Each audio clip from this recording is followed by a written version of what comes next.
Hello, I'm Mark Hammett, minister of the Weber Road Church of Christ in beautiful Corpus Christi, Texas.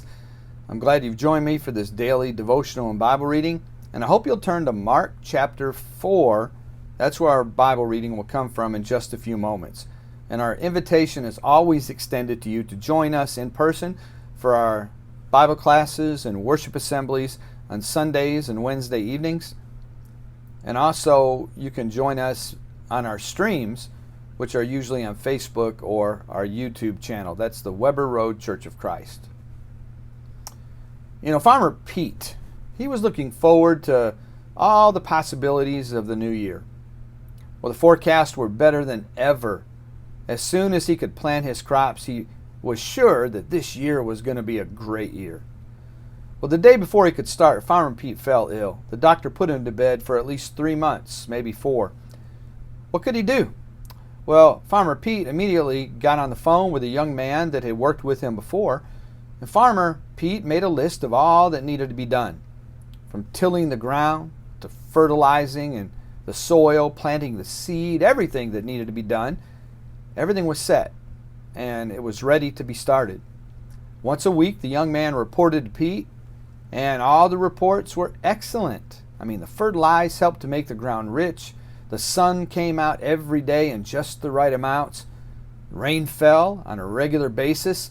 Everything seemed to be going perfectly. In fact, Farmer Pete heard other farmers talking about the great growing season they were enjoying.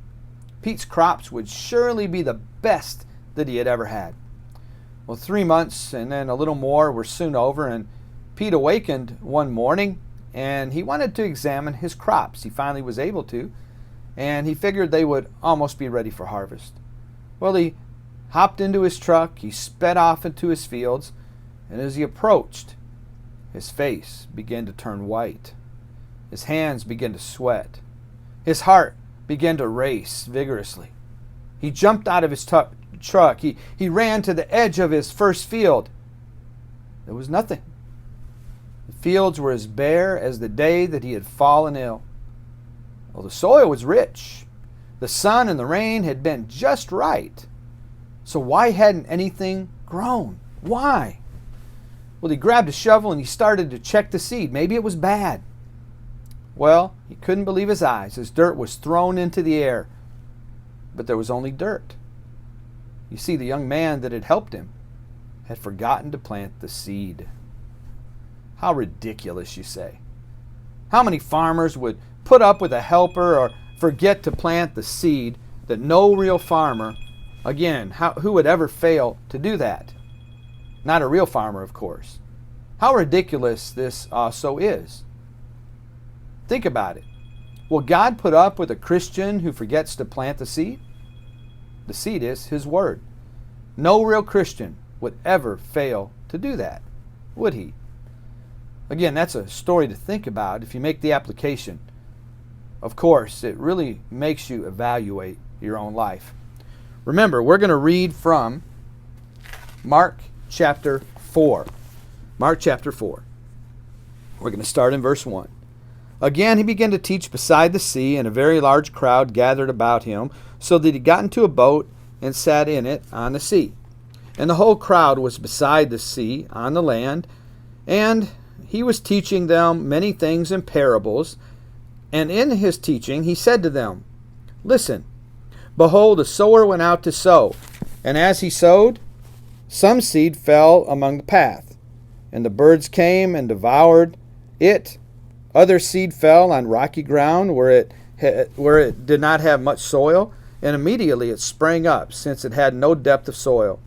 And when the sun rose, it was scorched, and since it had no root, it withered away. Other seed fell among the thorns, and the thorns grew up and choked it, and it yielded no grain. And other seeds fell into good soil, and produced grain, growing up and increasing and yielding 30-fold and 60-fold and 100-fold. And he said, He who has ears, let him hear. And then later on in verse 13, this is what he said. He said to them, Do you not understand this parable? How then will you understand all the parables? The sower sows the word.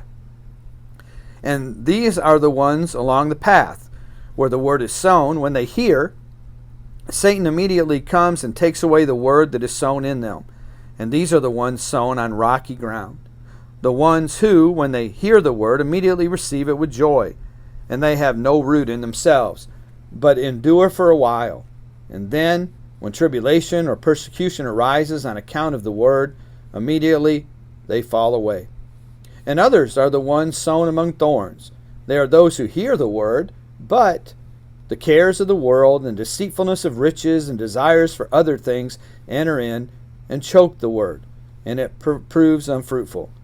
But those that were sown on the good soil are the ones who hear the word and accept it and bear fruit, 30-fold, 60-fold, and 100-fold. Now, of course, the encouragement for us as children of God, those who are Christians, is that we need to be people who are about scattering the seed, sowing the Word of God. There are many ways that you can do that.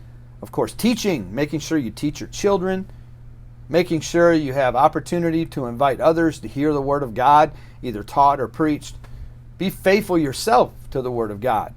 But again, our life needs to be about not only growing as a Christian, but also sharing the Word of God, the seed of God in this world in which we live.